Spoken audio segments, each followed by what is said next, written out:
Hello everyone, it's Seth, probably better known as Saffron Olive, and it's time for another daily dose, a final daily dose of the Brothers War spoilers. So over the last week, we've talked about every monocolor, we've talked about multicolor, which means today is Colorless Artifact Day. One last group of cards to talk about, and we got some good ones, some really flashy mythics, some powerful stuff, which means we should probably jump into it. Start talking sweet new Brothers War cards. Before we do, two quick reminders. One is, if you need some Brothers War cards, you should snag them from our awesome sponsor over at cardkingdom.com/MTGGoldfish, and even get a free goldfish sticker. Just let them know you want one in your order notes, and they'll hook you up. Number two, today we're talking specifically colorless artifacts. So one of the themes of the Brothers War is there's artifacts that are colorless to cast, but thanks to prototype or weird like pseudo kicker mechanics actually required colored mana to be fully powered. Those cards we talked about with their monoed color. So if something's missing from this list and has like a white activated cost or a Grixis activated cost or a black prototype cost, go check out the mono black video, mono white video, multicolor video, because you're gonna find those cards over there. Anyway, let's talk the colorless cards from the Brothers War. So first up, as far as colorless artifacts in the set, we got a mythic in Cityscape Leveler, and this card seems pretty powerful. So it is 8 mana, it's a construct, it's an 8/8, it has trample. It says whenever you cast this spell, or whenever it attacks, destroy up to one target non-land permanent.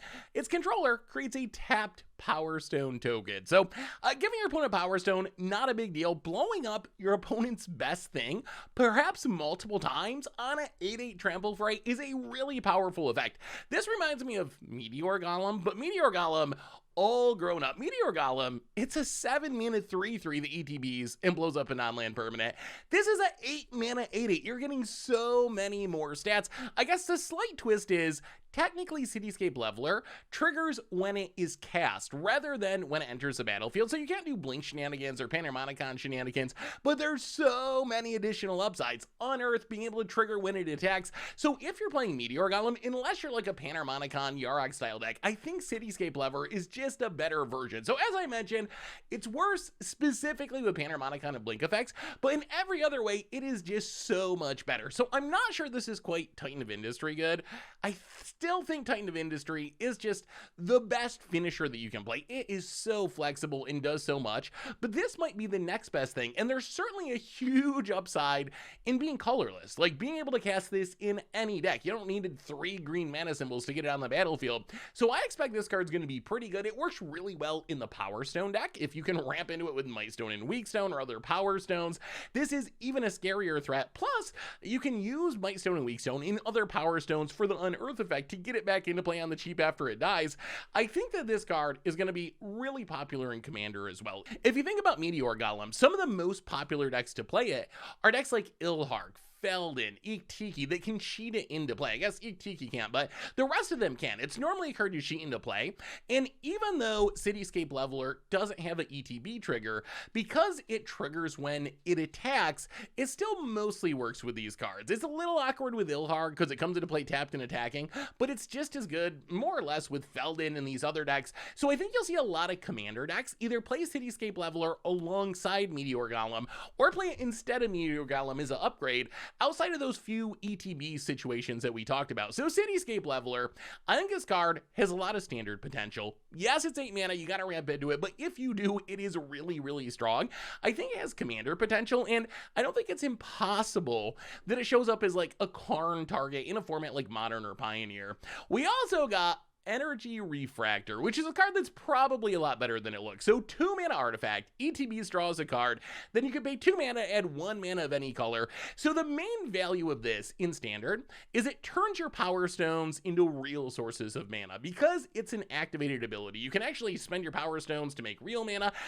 It isn't very efficient. You need 2 Power Stones to make 1 real mana, but still, if you want to filter your Power Stone mana into something that can cast non-artifact spells, Energy Refractor gets it done.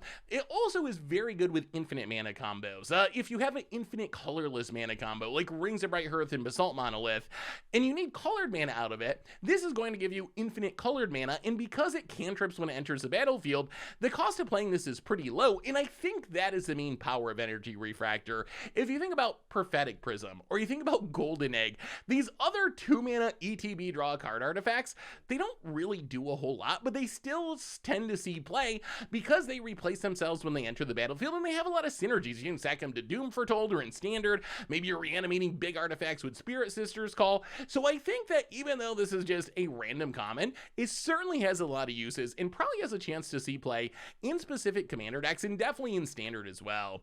We also got Levitating Statue, which is another random uncommon that might be a little stronger than it looks. So it's a 2-mana artifact. It has flying. Whenever you cast a non-creature spell, you put a +1/+1 counter on it, and then for 2 mana, you can turn it into a 1/1 construct artifact creature token to end a turn. So this is essentially a colorless 2-mana Myth Realized, with the upside that it turns into a flying creature. So if you're playing some sort of prowess deck, and we have a lot of pieces for this in Standard, Third Path Iconoclast, Monastery Swiftspear, Belmore, these decks that want you to just sling as many cheap spells as possible, I actually kind of like the potential Levitating Statue. I don't know if it's a staple, but one of the powers of this card is it's not a creature unless you want it to be. So if you're worried about getting Infernal Grasp or hit by some sort of removal spell, having this just hang out as a non-creature artifact lets you dodge most removal, most sweepers, and then when your opponent's tapped out, you fire it up and hopefully you've cast a few spells, and it's just going to turn into a massive creature to close out the game. So I'm planning on trying it in prowess decks in Standard. We'll see if it's good enough to actually stick around, but I think there's a chance that it is.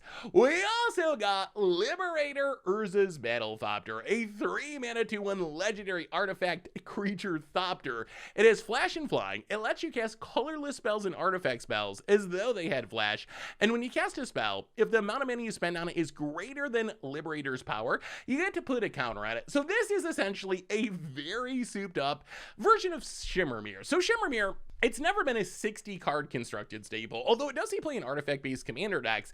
Urza's Battlethopter, Liberator Urza's Battlethopter, is just a way better version. It has flying, which is huge. It starts off a little bit smaller, but once you cast one spell with mana being greater than its power, it's going to grow into a better creature than Shimmermere.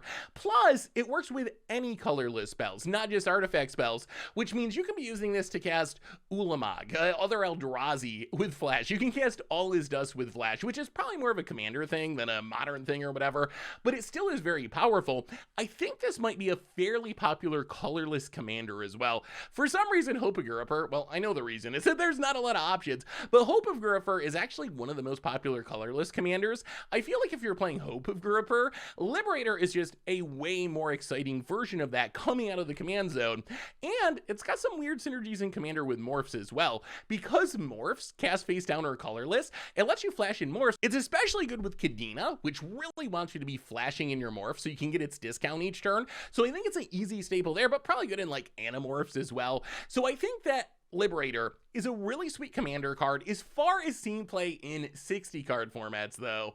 We'll have to wait and see. As I said, Shimmermere never really made it in Constructed. In Standard, Liberator does die to pretty much all the removal. Even if you manage to grow it one time, it still gets hit by Cut Down, which seems like an issue for a 3-drop. You've heard people say, oh, what about like Vintage? You can play it with Mishra's Workshop and then flash in your stuff. I don't know. Anytime you see an artifact, I guess there's some weird argument that it shows up in Vintage shops.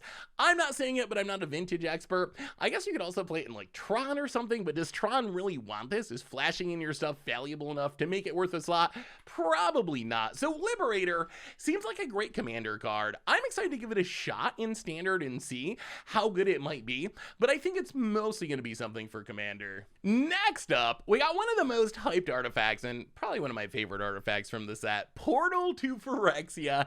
So 9-mana artifact. When it ETBs, each opponent sags 3 creatures, and at the beginning of your upkeep, put a creature from a graveyard, not even your graveyard, from a graveyard on the battlefield under your control. It's a Phyrexian in addition to its other type. So Portal to Phyrexia, of course, it's about 1 million mana. 9 is a huge number, but it is incredibly powerful. If you think about what this does, it's like a Taste of Death. I couldn't find a very good comparison for making an opponent sack 3 creatures. It's a Taste of Death, though, that only hits your opponent's thing. So a triple edict that's probably worth 5-6 mana. Like, it's worth a decent amount of mana. And then it's also a colorless Debtors now, which is a 7 mana effect, just reanimating something each turn. Being a Phyrexian, not a upside at the moment, but maybe it will be once we return to Phyrexian in a couple of months. So I think that even though it's 9 mana, this is probably pretty fairly costed for what it does, especially when you consider it's colorless, and any single deck in any format can play this. You're never going to have color screw issues. So I think that this is a card that could be really good in Standard, even though it's 9 mana. We're going to have to see how easy it is to ramp into things, but we've gotten so many big, expensive Timmy cards in this set.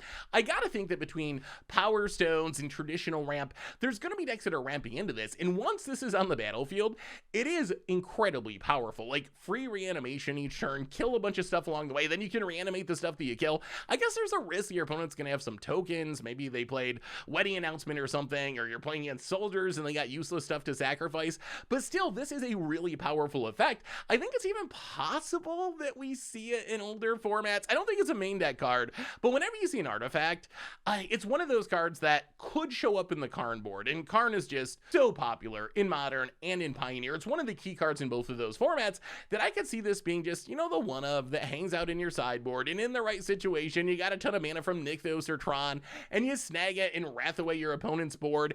In Standard, there's also a bunch of ways to cheat this into play. That's the other option. Like, you can't just ramp into it, but you can also fight rigging into it, maybe invoke Justice, reanimate it. Seems great with Chaotic Transformation. Spirit Sister Calls still exists. So there's a bunch of ways that you can potentially get this on the battlefield way earlier in the game for way less mana. And once you go back to older formats or back to Commander, then you also got Goblin Welders and Trash for Treasures. There's a ton of ways to make this work.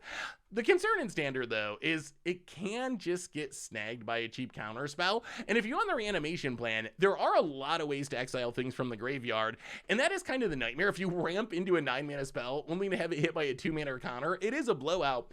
In Commander, the most obvious home is decks that can cheat it into play, like Duretti Scrap Savant. Why wouldn't you play this? It's such a great artifact to cheat into play. Also, some ramp decks like Belby can potentially make enough mana to cast this really early, and it's obviously absurd in blink decks. Like, the dream with this card is you get it on the battlefield and then Brago it every turn, or Teleportation Circle it every turn, and essentially just lock creatures out of the game forever. Although, the blink decks, are you going to be able to get on the battlefield quickly enough? Can you ramp enough? Can you cheat it into play somehow? That's going to be the question. So, Portal to Phyrexia, it is one of the cards I'm most excited to build around. I know it's 9 mana, getting it on the battlefield is going to be a challenge, but once you do, it should just win you the game with its pseudo Wrath Edict mode, and then letting you reanimate something every single turn. We also got Slagstone Refinery, which probably isn't good, but I want to mention it because it's another card that doesn't have the once per turn restriction. So 4 mana artifact, when it or another non-token artifact goes to your graveyard from the battlefield or goes to exile from the battlefield, you get to make a tap Power Stone. So this is a card that can potentially make a ton of Power Stones if you can find a way to support it. So we have artifacts that sack themselves, Wedding Invitation, Mnemonic Sphere, there's Oni-Call Anvil, there's stuff like Dockside Chef. I think that maybe there's a deck that could take advantage of this. You not only need ways to get a bunch of artifacts going into graveyard or exile, but you also need a payoff for this. You need big artifacts to ramp into, but we got a lot of those in Standard. So my guess is this probably isn't particularly playable, but it's notable enough because it doesn't have that once per turn restriction that maybe there's some weird combo deck that can take advantage of it. Although the fact that the Power Stones come into play tapped does make that tricky. It's going to be a pretty slow combo deck since you can't use that mana right away. Speaking of 4 mana artifacts that are uncommon and maybe can do something in the right deck, we also have Symmetry Matrix, a 4 mana artifact that says when a creature with power equal to its toughness enters the battlefield under your control, you can pay 1 to draw a card. So again, no once per turn restriction, but the restriction on Symmetry Matrix is you gotta pay a mana each time you want to use it. So this is essentially an artifact Mentor the Meek that triggers based on symmetry, your creature's having the same power and toughness rather than the creature being small. I think this is most mostly a card for token decks. Like in Standard, you can Awaken the Woods or Wedding Announcement. There's a lot of things that make 1/1 tokens, and this can be a pretty solid repeatable source of card advantage, although it is pretty expensive to get going. It's 4 to cast and then 1 every time you want to use it, which might keep it from being too competitive. And I think the same is true for Commander. Is it going to be worth it in your card draw slot? If you're really desperate in a token deck, maybe. Like Kranko, really good at making 1/1s, or Cadria, Reese, any of these 1/1 token style decks. I don't know, it could be worth it. You don't have any cards in hand, so you tap your Kranko and make some tokens and pay all your mana to refill your hand. I could see uses for it. So I think that's the main home, some sort of token deck. Whether or not it ends up making the cut at 4 mana and 1 mana to use for the card draw, it's a little bit questionable, but close enough that we should talk about it at least. We also have maybe one of the most misunderstood or overrated cards in the set, the Stasis Coffin. So 3 mana legendary artifact. You can pay to exile it, and you gain protection from everything until your next turn. So I've seen people compare this to Teferi's protection. It is not Teferi's protection. Yes, you getting protection from everything is going to keep you alive until the next turn, most likely, just like Teferi's protection. On the other hand, this does not save your permanents, and part of the power of Teferi's protection, a big part of the power, is your opponent goes to Wrath the board and you Teferi's protection to save your stuff. Stasis Coffin doesn't really do that. So this is kind of like a super fog, I think, more than Teferi's protection. It's better than a fog because it doesn't just trigger based on combat damage. It stops anything that could be damaging you. But again, it's not going to save your permanents. This is a card that kind of scares me because of Karn the Great Creator. We'll see how good it is, but this is another, like, stick it in your Karn board. You play against a combo deck. You snag this. It fizzles your opponent's combo.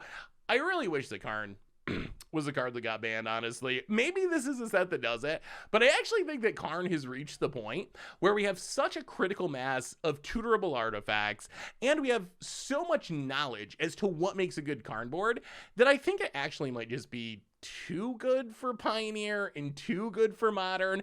I really am sad that they banned Mycosynth Lattice instead of Card. Mycosynth Lattice is a really funny jank card that can do some really cool things that are not very powerful, but it's just too busted when Karn is locking people out of the game, so we'll have to wait and see. But I think the Stasis Coffin and the next card that we talk about and all these other artifacts from the Brothers War, maybe that finally pushes Karn over the edge and gets it out of these formats, because I really consider it a mistake Planeswalker. As far as what this does, though, I think this is mostly combo. Hey, I'm actually not very hyped about it in Commander, maybe like CDH or something. That's not my realm of expertise, but I think this is a very nice card for combo hate because it's colorless. So if your opponent's trying to win with Charbelcher, if you just leave this on the battlefield and leave 2 mana up, it's going to be basically impossible to die. If your opponent goes for their combo, you just activate it, exile it, and fizzle the combo.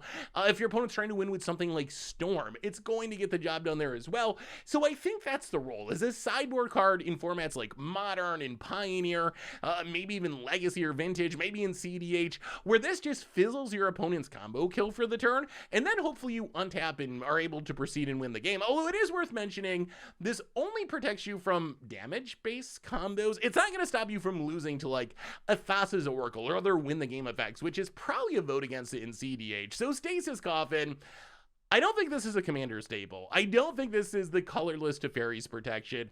Teferi's protection, again, the power of it, a big part of it is protecting your board. Stasis Coffin isn't going to do that, but I do think this card certainly has a sideboard role in 60-card constructed formats, where it's a great way to fizzle your opponent's damage-based combo. Speaking of artifacts that are probably going to show up in the sideboard in 60-card formats, we have the Stonebrain, a 2-mana legendary artifact, where you pay 2 and exile it, and you choose a card name, and you search your opponent's graveyard, hand, and library for up to 4 cards with that name. You exile them, then the player shuffles, and they draw a card for each one that was exiled from their hand. Only do it as a sorcery. So Stonebrain kind of calls back to Jester's Cap, which is a much, much worse version of this effect.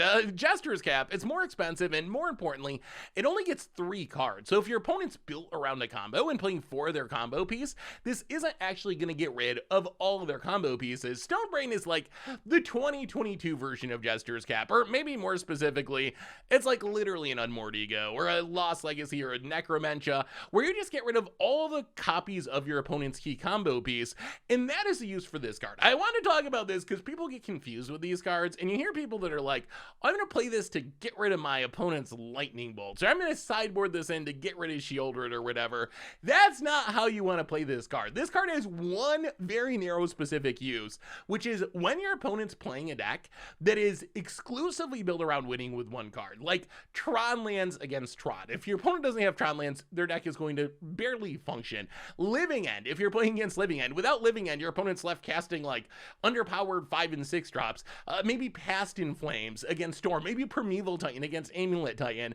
That's where this card shines, where your opponent has one key card that their deck is built around. You can get rid of all the copies of it with the Stonebrain and make it very difficult for your opponent to win the game. But as I mentioned before, don't bring this in against Burn. Don't bring it in against Shieldred. I actually don't think this card is going to be that standard playable even. I guess if there's some specific deck where you really struggle to be a specific card that's a 4-of, maybe you could use it in your sideboard. But really, this is a card I think for older formats. Not a card you want to be using to snipe your opponent's random value plays. The exciting part about this card, other than the not so exciting part, which was his easy inclusion to card boards, I expect Mono Green Devotion, Tron, any card deck can use this as a 1-of in the sideboard, is hate against combo decks. But the exciting part is the Stonebrain brings this effect in a pretty efficient manner to colors that don't normally get it. So if you're playing a mono white Death and Taxes deck, or you're playing a mono red Burn deck, and you're struggling to beat specific combos, now you have access to the Stonebrain to hopefully improve those matchups, when before this effect was almost exclusively black. I know Jester's Cap exists, but it's just not good enough at what it does. But now you actually have a good version of this effect that can show up in every single deck. So I think that the Stonebrain, very important sideboard card, especially for our Pioneer back to Legacy or Vintage. And it could have some relevance in Standard as well, especially if some sort of combo deck develops. We also got a little Artifact Spider in Thran Spider, a 3-mana 2/4 with reach. When it ETBs, you and an opponent each create a tap Power Stone token. Then you can pay 7, look at the top 4 cards of your library, reveal an artifact card from among them, put it in your hand, the rest go on the bottom of your library in a random order. So obviously 7 mana for that ability is a ton, but I think the idea of this card is to be in a Power Stone deck. The 7 mana ability, kinda 6 mana since you're already getting a Power Stone from playing this, and if the goal of your deck is to make a bunch of Power Stones, you could be activating that every turn on the cheap, and then it actually becomes pretty powerful. The problem with this card is a 3-mana 2/4 just isn't that exciting. The symmetrical part of it, where your opponent's getting a Power Stone, not super concerned about that. Maybe we end up in a world where everyone's Power Stoning and it's a drawback. But in theory, if you're playing a Power Stone deck and your opponent isn't, giving your opponent a Power Stone probably not going to help them too much. I think there's 2 places this card could see play in Standard. One is in just Artifact Matters decks. If you're trying to turn on your Teething Wormlet, if you're trying to grow your Dragon Spark Reactor, this is an artifact that makes another artifact, and that even has some upside with its activated ability, so I think it could be worth it there. Again, it's a little below the curve for a 3-drop as a 2/4, but if you really care about artifacts and get enough synergy out of it, it might be worth it. The other place I think this card is kind of exciting is just in some sort of Power Stone ramp deck, and this is one of the decks I want to try the most. I'm really not sure if this deck is going to work or not, but the pieces exist to be like, turn 2 Hornstone Seeker, make a Power Stone, turn 3 Thran Spider, make a Power Stone, turn 4 Visions of Phyrexia, make a Power Stone, then you untap on turn 5, and when you add your Power Stones in with your normal mana, you're gonna be at the point where you're casting Cityscape Levelers, or almost Portal to Phyrexias. So whether or not this plan, this all-in make Power Stones, use that plan, can actually be good, that remains to be seen, but I'm actually very intrigued by it. And normally Wizards, when they print a mechanic like this, they try to make it good enough that it'll actually see play. So even though a lot of the cards look a little overcosted, Power Stones have kind of been a meme ever since Card Living Legacy came out,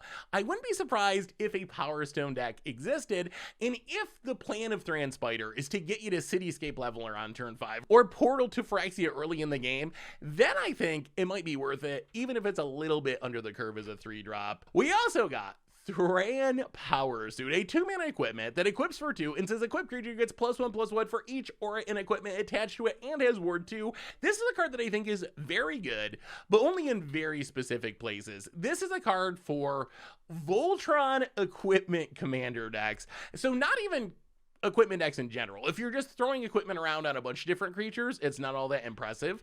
But if you're playing Wylith, that rewards you for putting all of your ores and equipments on Wylith, or Velduk, or Stang, or Kemba, where you're trying to load up one specific creature with all of your equipments and all of your auras, then this actually adds a lot of power and toughness, and it has some repeatability. Maybe your thing dies and you get to put it back on, so in that sense, it's better than all the glitters. Plus, Ward 2 is a little bit of protection, so I think that's a home for this card. Most decks don't want it. Even most equipment decks aren't going to want it. But in those very specific Voltron load up one creature decks, then I think Thran Power Suit is efficient enough and powerful enough to show up in those archetypes. Finally, I had to mention these cards because I know someone's going to ask about them. The Worker Cycle. Mine Worker, Tower Worker, Power Plant Worker. The new Pseudo Trod Cycle. These cards are super, super bad. Even if you assemble them all, they're still not very strong. So definitely not Tron in terms of their power level, although it is a cool flavor callback, and they're all commons. You can do it in Pauper, you can do it in Limited. Maybe it'll make a sweet Against the Odds episode for a meme, but don't fool yourselves into thinking they're good. If you think about what these cards do, even if you assemble Tron and get all three on the battlefield, they're still not very good Magic cards. Wrapping things up today with our top 3 colorless artifacts for Standard, for Commander, and Pioneer and Modern. Starting with Standard, number 3, Energy Refractor. I know, not a very exciting pick, but as we talked about before, 2-mana artifacts that ETB draw a card and do a little something, they tend to show up as synergy pieces, so I expect there will be some deck in Standard that's using this just to trigger their artifact synergies, cantrip through their deck. Number 2, Portal to Phyrexia. It's a ton of mana, but wow, does this card do so much, and I think we got the pieces to ramp into it or cheat it into play in Standard. Number 1, Cityscape Leveler. I mean, 8 mana 8/8 with trample, those are good stats, even though it's expensive. And then you're going to be able to blow up your opponent's best thing potentially multiple times. It is a really, really powerful finishing effect. Moving on to Modern and Pioneer. Number 3 here was really, really tough. I went with Cityscape Leveler on the argument that maybe a Karn deck is going to tutor it from the sideboard, but really there wasn't a great third pick for these older formats from artifacts from the Brothers War.